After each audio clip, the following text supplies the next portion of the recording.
Dungeons and Dragons, or rather all of RPGs, have a massive problem, and now it has all come to a head thanks to a scandal emerging straight from YouTube. Wait a minute, that's where I am. See, it turns out that YouTube has a little bit of a Dungeons and Dragons problem, or rather, Dungeons and Dragons has a bit of a YouTube problem, and it is affecting RPG content creators and twisting the very RPG scene that you see before you. And I bet that it has affected you too. So what the heck is going on? Well, this all started earlier this year when YouTube created and published a video all about the tabletop role-playing game hobby on the YouTube platform. They published this video on their very own bespoke YouTube channel, titled, imaginatively, YouTube. So it turns out that YouTube has a YouTube channel, and it's one hell of a popular channel too. Probably one of the most popular channels on the platform, containing videos that routinely oscillate between 700,000 views to 2 million views. Although, let's be fair, if anybody could cheat on their viewing numbers, you know, it could be YouTube. All hail Google, I take it back. Okay, I think that worked. So the video in question was focused on the RPG hobby, and it has attracted a lot of ire, and D&D content creators are in the firing line as a result. The video itself is called Enter the Realm of the Tabletop Role-Playing Games Community, which admittedly sounds pretty good, but many have argued that it has totally misrepresented RPGs and is sort of everything wrong with role-playing games when viewed through the prism of the internet. And controversially, I think that those critics might be right. In the video, we enter some sort of hellish PlayStation 1 era tavern and are joined by a mysterious voice who declares that the video is dedicated to celebrating the tabletop role-playing games community on YouTube. And then this mysterious voice takes us on a tour, showing off a bunch of different RPG YouTubers before focusing on just a few in their very own bespoke segments. The YouTubers that get the spotlight here are all very famous and popular individuals and groups like Ginny D, Dingle Doodle, Tales from the Stinky Dragon, and Dimension 20. These are all great YouTubers, but have you noticed a certain thread between all of these creators? Well, apart from their collective role in destabilizing the Free People's state of and their subsequent involvement in the attacks, they also happen to not be really RPG content creators. They're primarily Dungeons and Dragons content creators. And oh boy, this has caused a lot of drama. Now, to get it out of the way, the video itself does show some non-D&D content creators. Like, yeah, we get a glimpse of Seth Skorkowski. Hey Seth. And we see a Call of Cthulhu Let's Play in a blink or you'll miss it hot second. Here you can play and learn from the best world builders. But really, this video is pretty much a celebration of Dungeons and Dragons only. From its very DNA, its vibe, its atmosphere and tone, it's all Dungeons and Dragons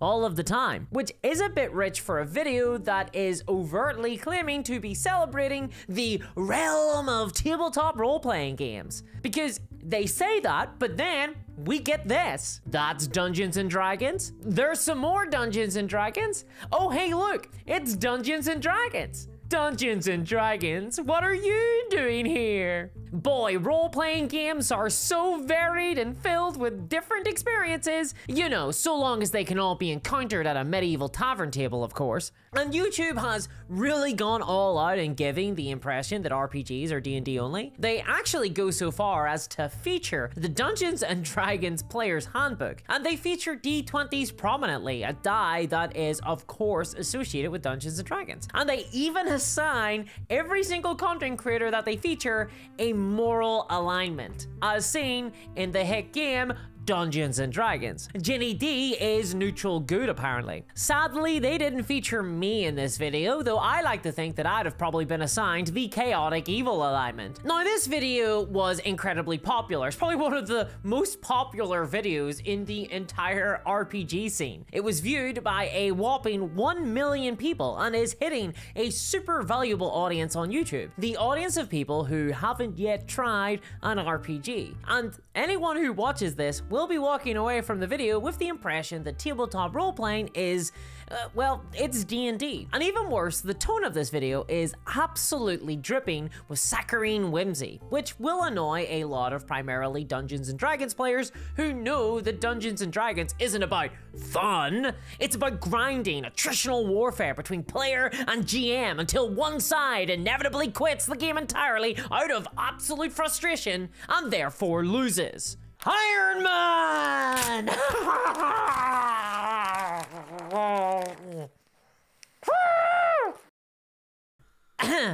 Seriously though, there's a lot more to RPGs than just D&D, and this video doesn't reflect that at all. Now, somewhat predictably, there has been a major pushback on this video from the broader RPG community. You know, all those other games that aren't Dungeons & Dragons? Yeah, they're not too happy about being sidelined entirely by YouTube's attempt at shining a spotlight, ostensibly, on their games. Rascal, which is Lynn Kodega's new RPG news website, which you should totally check out, even had an article talking about how this video is indicative of a transformation of the RPG hobby from one of creative expression for every hobbyist to one of passive Dungeons & Dragons focused content consumption. The kind of content consumption that I'm afraid to say you are right now consuming. Sorry.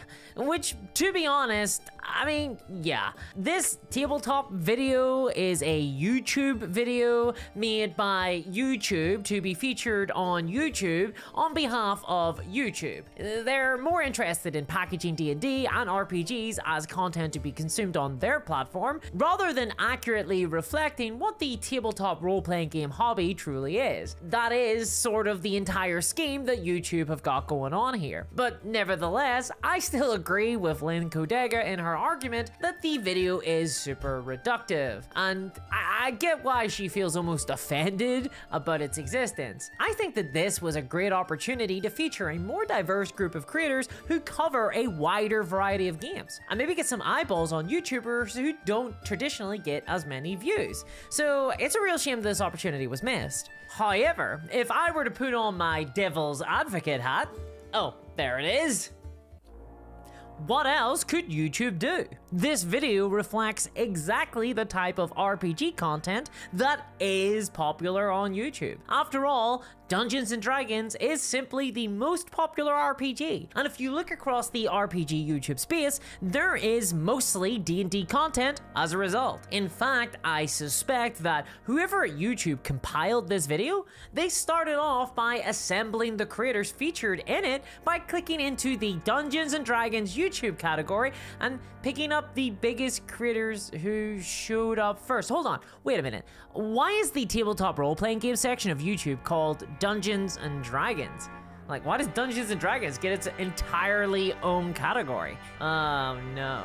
So it turns out that there is a real D&D YouTube scandal here. The only problem is that it's kinda obfuscated. It's one of those hidden scandals, so ingrained into our standard day-to-day lives that it just never gets talked about. Like BBC sex offenders in the 1970s. Oh, guess I'm demonetized again. And this scandal is that most YouTubers in the RPG space only talk about Dungeons & Dragons or topics that could be feasibly adjacent to Dungeons & Dragons. And this has led to an RPG YouTube environment where people interested in RPGs will get funneled into D&D specific content. And then those YouTube viewers will only have a relationship with the D&D brand, and therefore will only be interested in playing D&D. And therefore, this will continue to perpetuate a wider RPG hobby that is mostly focused on D&D at the expense of everything else. And then, therefore, as a consequence, those people will only watch D&D content and aspire to only create D&D YouTube content, ultimately creating a self-perpetuating D&D YouTube cycle of pain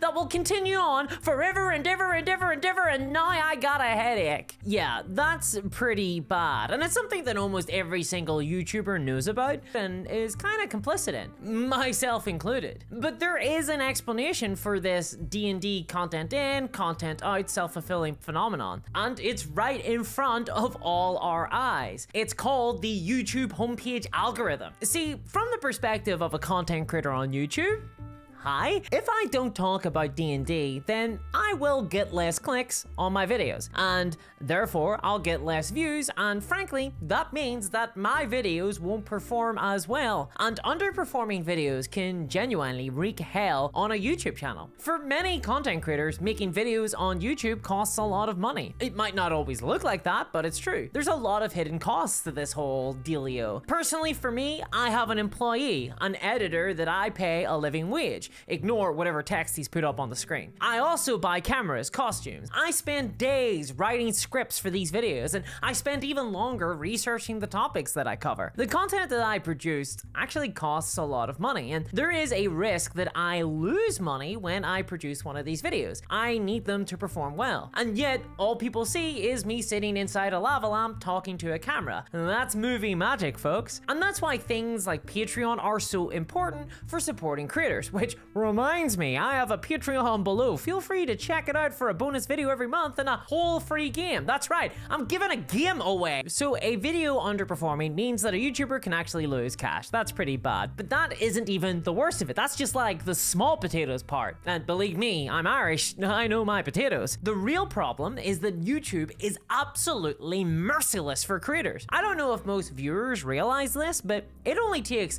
like one badly performing video to spell potential doom for an entire YouTube channel. You see, for most people, when they turn on YouTube, they choose what videos they're going to watch that day by going to their homepage and clicking whatever videos are recommended to them by YouTube. And the videos that get recommended aren't based on any logical thing like what channels a viewer is subscribed to anymore. Instead, YouTube now chooses what videos to offer us based on videos that we've watched in the past and what other people in the same type of demographic as us are also watching. And in this way, people who are only interested in D&D content will overshadow those who are interested in D&D and RPG content. This means, therefore, that if a video shows up on a homepage and doesn't get clicked on by enough people, then that video's reach will be limited. And even worse, all future content from that channel, they are less likely to be shown to those people who essentially rejected the video by not clicking on it. And if that happens enough times on enough homepages, then that entire YouTube channel that is producing that content is doomed in the algorithm. Their future videos will reach a smaller audience with every new release, and if people don't click on those videos, then the next video gets shown to an even smaller audience, and so on and so on and so on until the only person getting shown your videos are your lovely grandma, the only person who still always clicks. And this is the YouTube death spiral, and it's a real risk that YouTubers face. We are constantly staring into the depths of oblivion. Every video could be our last final goodbye. Not great for mental health. And this really becomes apparent in the RPG space. Most creators create content that could feasibly be clicked on by people interested in Dungeons and Dragons because it's the lowest common denominator. It's the thing that unites almost every single RPG fan, is that they have had some level of experience with Dungeons and Dragons. I mean, the vast majority. I know there's a couple of guys out there who got into this thing through GURPS, but we're in the minority, fellas. It's simply safer for content creators to cover Dungeons and Dragons because that's where the guaranteed views are. It's safer to have a successful YouTube channel that creates bad content about D&D than one that creates amazing content about any other RPG and risks people just not being interested in it. And this is partly why I'm so excited for the launch of the MCDM RPG from MCDM and the Daggerheart RPG from Critical Role. These are RPGs that aren't Dungeons and Dragons, but have shown the capacity to get real, substantial views on YouTube that can rival D&D content. And my hope is that they will help break the stranglehold that D&D has on the RPG YouTube space. And if that happens, maybe one day I'll be able to produce my review of the Warhammer Fantasy RPG series, a video that I had to put up as a Patreon exclusive because it just wouldn't perform well on YouTube and could potentially end up damaging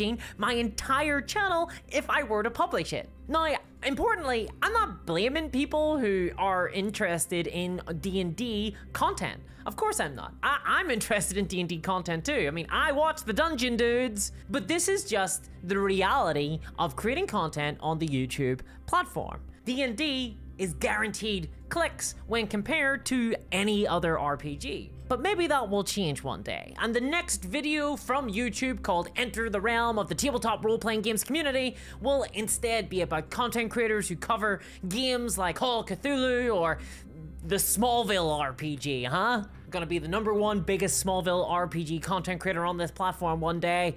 That is my dream. But if you want to support my goal in reaching that and help my editor eat food this week, back in your cage, then check out my Patreon linked below. And hey, check out this video that performed really badly on my channel. It's all about the non-D&D RPGs that you should try. And a huge thanks to my patrons, especially CryptoKev, and I'll see y'all next time. Bye-bye.